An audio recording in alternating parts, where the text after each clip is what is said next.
Child मेरेजआ मोनसे crime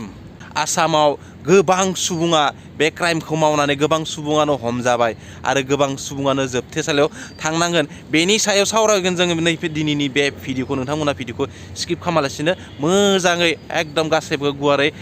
नायलांबाय थाबानो जाबाय आरो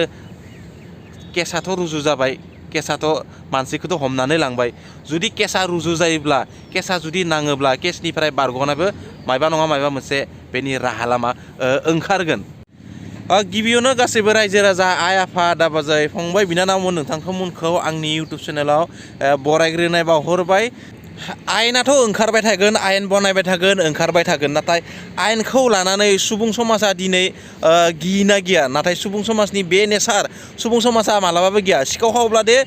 सिखावनि थाखाय साजा मोनगोन बेखौबो मिथिगौ नाथाय मिथिनाबो दिनै सुबुं समाजा बुजिया सिखाव खावबायानो थायो सिखाव जाबायानो थायो मानोना बे सुबुंनि मोनसे नेचार मिथिनाबो मिथियो बुजिनाबो बुजियो नाथाय बेबायदि खालामनाङा आयेनखौ रिसपेक्ट होनांगौ सानफ्रोमबो जायफोरा चाइल्ड मेरेज खालामदो बिथांमोनाथ' जेलाव थांगोन नाथाय न'खरनि बिसि फिसाया मा जागोन बेयो मोनसे दुखुनांथाव खोथा आरो बर' समाजनि गेजेरावबो गोबाङानो जोबथेसालियाव थांगोन डाइरेक्टलि आरो बे मोनसे दुखु गोनां जाथाय बिसोरनि बिसि फिसाय गथ' गथाया मा खालामनानै थादो बा सोरनियाबा दिनै डिलिभारि सम साननै सानथामनि डेट दङ बेबायदि थासारियाव गोबां दुखु गोनां थासारि जाना फैदो आरो बे थासारिया जोंनि बर' समाजावबो गोबां दङ आरो बर' समाजावबो जों बेफोरबायदि थासारिखौ नुनो मोनदों आरो गावनि हौवाखौ पुलिसा लांबाय पुलिसा लांनायनि उनाव गोबां होसोख्राव गाबनायफोरखौबो जों नुदों नाथाय गोरोन्थियाथ' आगोलनो जाबाय गोरोन्थिखौ आगोलनो खालामबाय खालामनायनि उनाव दिनै रायजो जाबाय आलो गोजोन रुजु रुमुयै संसार जाबाय बे संसार जानाय समाव बेबायदि बारहुंखा फैगोन होननानै सोर मिथिगौ बेनिखायनो बेबायदि थासारियावबो आगोलथ' जाबायानो आरो आगोलनि बे एका नांखाना दङमोन बे ल'आ आरो नांनायनि गेजेराव दिनै हाइकर्टआ माब्लाबानो बेखौ बिथोन होदों नाथाय सरकारा बेखौ लागु खालामाखैमोन बे बिथिङाव सरकारा दिनै लागु खालामबाय आरो बे बिथिङाव सरकारा एसे साननो गोनां जे दिनैनिफ्राय लागु खालामनानै आगोलनिफोरखौ बेक डेटआव हाइकर्टआ माब्लाबाबो बिथोन होआ बेक डेटआव केस जाथो होननानै बेक डेटनि जायफोर खामानि मावनाय बा चाइल्ड मेरेज खालामनाय बेखौ हाइकर्टआ माब्लाबाबो बिथोन होआ बे बिथोनाव सरकारा एसे नायबिजिरनांगौ मानोना गोबांनि संसारा दिनै सिलिंखार जानो थांगासिनो दङ बे बिथिङाव सरकारा एसे नायबिजिरनांगौ आंनि बायदिब्ला आंनि बुंनांगौ मानोना गासैबो भारतनि जेसेबां सुबुं दङ गासैबो गावनि बुंनो हानाय गावनि मोन्थाय दङ बेनिखायनो आं बेखौ फोरमायो रायजो राजानिसिम आरो रायजो राजायाबो कमेन्ट खालामनानै फोरमायहर माबायदि जाखो आंनि बे बुंनाया दिनैनि नैबे भिडिअनि डिसक्रिपसनाव नोंथांमोना मियानि जे चाइल्ड मेरेज आरो पक्स' एक्टनि सायाव बानायनाय भिडिअआ दङ नोंथांमोना थांनानै नायहैजागोन जुदि नोंथांमोना गोसो गुदुंब्ला जिया जा मानो एकाथ' जाबायानो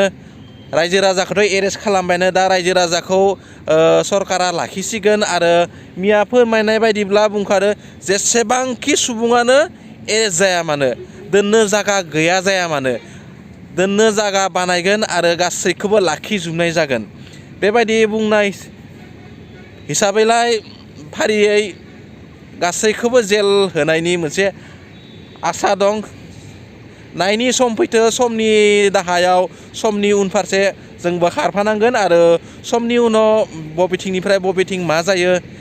बेखौ समासो फोरमायसिगोन दा दिनै चाइल्ड मेरेजनि बेलायाव जे चाइल्ड मेरेज खालामनायनि उनाव बेनि मानदण्ड दायदण्डआ मा जागोन कर्टआव थांनायनि उनाव बेयो 2 बोसोरनि साजा जानो हागौ आरो 1 लाख रां जुरिमाना होनो गोनां जानो हागौ बे चाइल्ड मेरेजनि ल' बायदियै बेयाव जा लिरनाय दङ नोंथाङा गुगोलाव सार्च खालामबा नोंथांमोना बेखौ मोनगोन बे चाइल्ड मेरेजनि जा ल' एन्ड रेगुलेसन बेखौ नोंथांमोना मोनगोन 2 बोसोरनि साजा आरो 1 लाख रां बेनि अनगायैबो गोबां दंबोयो दा चाइल्ड मेरेजनि ल' बायदियै बबे मोनसे ल' नोंथांखौ बबे मोनसे ल'नि चेप्टाराव पेजाव खोख्लैगोन नोंथांखौ बेनि सायाव कर्टआसो मिथिगौ बेखौ कर्टआसो बिथोन होयो नों आं बिथोन होबा जानाय नङा कर्टनि जाजासो बेखौ खालामगोन चाइल्ड मेरेज एक्टखौ रिसपेक्ट खालामो मानोना बे उन्दै बैसोआव 18 बोसोर बैसोनि उन्दैयाव जुलि जानाया बेयो आयेननि बेरेखा आंबो बेखौ रिसपेक्ट खालामो बेनिखायनो मालाबाबो बेफोरबायदि चाइल्ड मेरेज एक्टआव गोलैनाय बा आयेननि बेरेखा खालामनाय 18 बोसोर बैसोनि सिङाव लाइमोनखौ जुलि लानाय बेफोर खामानिखौ जे जोंनि बर' समाजाव मावा दिनैनिफ्राय आरो बेनिखायनो भिडिअखौ शेयार खालामना हो बर' समाजनि सुबुंफोरा दिनैबो बुजिनो लागा गोबाङानो दङ आरो खायसेया बुजियो गोबाङानो बुजियो नाथाय बुजिनो लागा एसेबाबो पार्सेन्ट दंबयो बुजिनो गासैबो बुजिजोबाखै बेनिखायनो बुजिथो बे चाइल्ड मेरेज एक्टखौ आरो चाइल्ड मेरेजनि एक्टनि उल्थायै बेफोरबायदि दायनिगिरि खामानिखौ मावनाङाथो आं बेखौनो गासैबो रायजो राजानिसिम गुरै खावलायो दा बे चाइल्ड मेरेजनि बिथिङाव हौवासानि न'खरनि मानसि बा हौवासाखौसो हासबेन्डखौसो पुलिसा दैखांनाय जादों नाथाय बै चाइल्ड मेरेजाव जे हाबा होनाय बिमा बिफा हिन्जावसानि बिथाङाबोथ' बेयाव दायनिगिरि नङा होमबा आरो कर्टआ बेखौ बुङाखै जे माबा मोनसे गोरोन्थि खालामदोंबा गोरोन्थि मावदोंबा बेयाव सासेयाल' दायनिगिरि नङा जाय गोरोन्थि खालामदो गासैबो दायनिगिरि जायो बेनिखायनो बे बिथिङाव बैखौबो नोजोर होनाया गाहाममोन जियानो जाबानो दा गोमानानै कमेन्ट खालामगोन नों मानो बेबायदि बाथ्राखौ बुंखो बेबायदि खोथाखौ मानो बुंखो नाय आयेना बेखौ फोरमाया जे गोरोन्थि खालामनाय सुबुङा आयेननिफ्राय गोजानाव थाथो बा आयेननिफ्राय बारग'थो आयेना दिनैल' नङा गोबाव समनिफ्रायनो 2007 मायथाइनिफ्रायनो बे चाइल्ड मेरेज आयेना जादोंमोन नाथाय चाइल्ड मेरेज आयेनखौ गनायथि मोनाखैमोन ओरैबायदि समाजनि गेजेराव जायनि जाहोनाव 2012 मायथाइयावबो पक्स' आयेनखौ बाहायनो गोनां जादोंमोन आरो खेबसेबाव फिन रिप्रेजेन्ट खालामनो गोनां जादोंमोन बेनि उनाव 2019 मायथाइयावबो आरो मोनसे आयेन रिप्रेजेन्ट खालामनो गोनां जादों बा बेफोरबायदि आयेनखौ मानो रिप्रेजेन्ट खालामबाय दङ सरकारा दा सुबुं समाजा सुबुं माहारिया जे मानिया खोथा बुजिया गोबां सुबुं दं उन्दै समावनो जुलि जाबाय उन्दै समावनो फरायनाय जिउ गावनि गेलेनाय जिउ बेफोरखौ गासैखौबो सिलिंखार खालामो बेनिखायनो बे आयेनखौ बानायनाय जादों बेफोरनिफ्राय गोजानाव थानाय आरो लाइमोनफोरा मोजां मेचर जानाय बुजिनो हानाय जानाय समाजखौ सिबिनो हानाय जानाय समाजनि मोजां खामानि मावनो हानाय जानाय गावनि गथ' गथायखौ मोजाङै सोलोंथाइ होनो हानाय जानाय लोगोसे गावनि गथ' गथायजों लोगोसे न'खर आरो गावनि सोलोंथाइखौ लानो हानाय आरो गोबाङानो दङ सोलोंथाइनिफ्राय ड्रप आउट जालाङो उन्दै बैसोआवनो जुलिनि थाखाय नाथाय बेफोरबायदि जानाङा बेनिखायनो बेफोरबायदि जानाङाखायनो बे आयेनखौ दिनै एप्रुभ खालामदों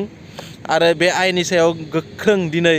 माबा मोनसे थिरांथा लादों सरकाराबो जियानो जामानो नोंथांमोना आंनि भिडिअखौ जुदि नायना मोजां मोनो लाइक खालाम शेयार खालाम आरो बेफोरबायदिनो गोदान इनफरमेसन मोननो थाखाय भिडिअखौ शेयार खालामना हो आरो चेनेलखौ साबस्क्राइब खालामना हो जय बर' हारिनि गोजोन्थों।